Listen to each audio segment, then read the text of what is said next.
Islam adalah agama yang didakwahkan oleh Nabi Muhammad SAW yang bertujuan untuk menyempurnakan risalah tauhid, yaitu hanya menyembah satu Tuhan yang dibawa oleh nabi-nabi sebelumnya. Agama tauhid atau agama yang menyembah satu Tuhan yang dalam istilah ilmiah disebut sebagai agama monoteisme, risalahnya telah dibawa dan didakwahkan sejak Nabi Adam, kemudian berlanjut kepada para nabi dan rasul lainnya.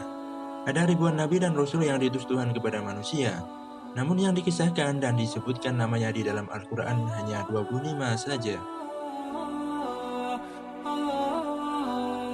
Disebutkan dalam Al-Quran, risalah tauhid diwahyukan kepada Nabi Adam, Idris, Nuh, Hud, Soleh, Ibrahim, Lut, Ismail, Ishak, Yakub, Yusuf, Shu'aib, Ayub, Musa, Harun, Dzulkifli, Dawud, Sulaiman, Ilyas, Ilyasa, Yunus, Zakaria, Yahya, Isa.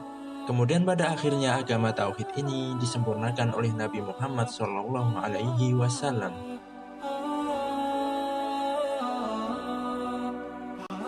Nabi Muhammad SAW adalah keturunan dari Nabi Ibrahim melalui jalur Nabi Ismail, sedangkan Nabi Isa alaihissalam adalah keturunan Ibrahim melalui jalur Ishak alaihissalam. Dari Nabi Ishak ini lahirlah Nabi Yakub yang disebut juga sebagai Israel. Keturunan dari Nabi Yakub inilah yang disebut dengan Bani Israel. Dari Israel inilah lahir banyak nabi-nabi Bani Israel yang tersebut dalam Al-Quran. Bani Israel ini seringkali membunuh para nabinya dan menyelewengkan ajaran tauhidnya. Nabi Ibrahim adalah orang Babilonia atau Kaldan yang hidup pada masa Raja Namrud. Lahir di kota Ur yang terletak di selatan kota Mesopotamia, Irak. Akibat dakwah tauhidnya di Babilonia, Ibrahim alaihissalam harus hijrah ke tempat lain bersama istrinya yang bernama Sarah, beserta keponakannya yang bernama Nabi Lut alaihissalam. Dari Kaldan mereka pergi ke Kan'an atau Palestina melalui kota Haran. Lalu keduanya pergi ke Al-Qizah di Mesir. Dari Raja Mesir, Ibrahim dihadiahi seorang pelayan yang bernama Hajar. Selanjutnya, mereka pindah dan menetap di Palestina.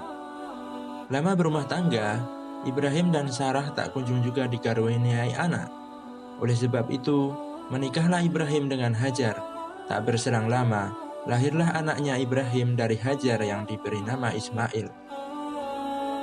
Karena kecemburuan Sarah, akhirnya Ibrahim alaihissalam membawa Hajar dan Ismail yang masih bayi ke sebuah lembah tandus nan jauh di bagian selatan Palestina. Mereka berdua ditinggalkan oleh Ibrahim alaihissalam di lembah itu sendirian dengan bekal seadanya.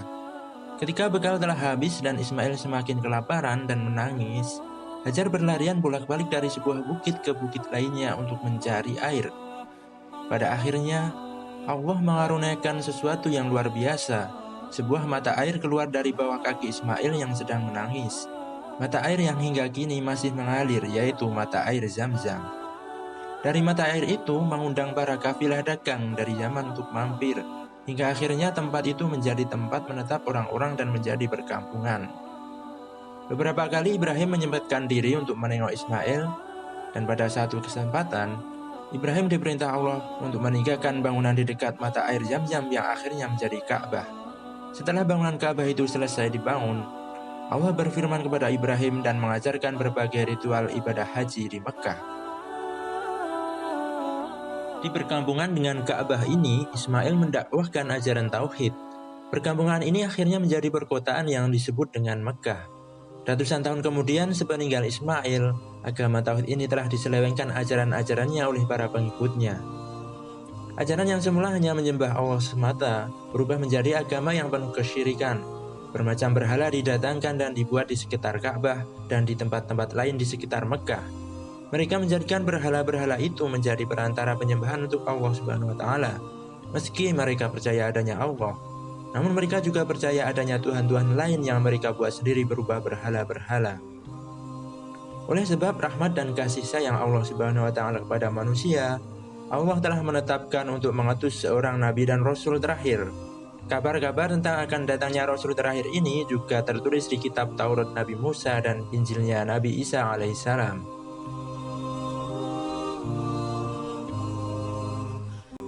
Pada abad ke-6 Masehi di Mekah, lahirlah seorang bayi dari keturunan Nabi Ismail yang diberi nama Muhammad. Sejak kecil perilakunya telah mulia. Karena kejujurannya, dia mendapat gelar Al-Amin di masyarakat Mekah. Saat mudanya, dia bekerja sebagai utusan dagang seorang janda kaya dan terhormat yang bernama Khadijah. Kejujurannya dalam berdagang membuatnya sukses dalam berdagang. Sebab itu pula Khadijah tertarik kepadanya dan meminta Muhammad menjadi suaminya. Muhammad bersama Khadijah membangun rumah tangga yang sangat bahagia. Berbeda dengan masyarakat yang gemar menyembah berhala, keluarga Muhammad SAW tidak pernah melakukannya. Menginjak usia 40-an, Muhammad SAW mulai mengalami tanda-tanda kekuatan batiniah dan tanda-tanda lain. Beliau sering mengalami mimpi tentang kebenaran. Mimpi itu bagaikan kilatan cahaya. Beliau mulai melakukan penyendirian spiritual atau tahanus di sebuah gua di atas gunung yang terletak beberapa kilometer dari kota Mekah. Tahanus bukan sesuatu yang aneh bagi kaumnya. Ini sudah menjadi praktek tradisional di kalangan keturunan Nabi Ismail alaihissalam. Pada setiap generasi selalu ada satu atau dua orang yang mengasingkan diri ke tempat terisolir dalam waktu sekian lama agar terbebaskan dari kontaminasi dunia manusia. Begitu juga yang dilakukan oleh Muhammad SAW. Hingga suatu ketika datanglah ke dalam gua itu malaikat yang diutus Allah untuk menyampaikan wahyu kepadanya. Dialah malaikat Jibril. Mulai saat itu Allah telah berkehendak dan menjadikan Muhammad SAW sebagai seorang utusan Tuhan, yaitu menjadi seorang nabi dan rasul terakhir penutup para nabi dan rasul.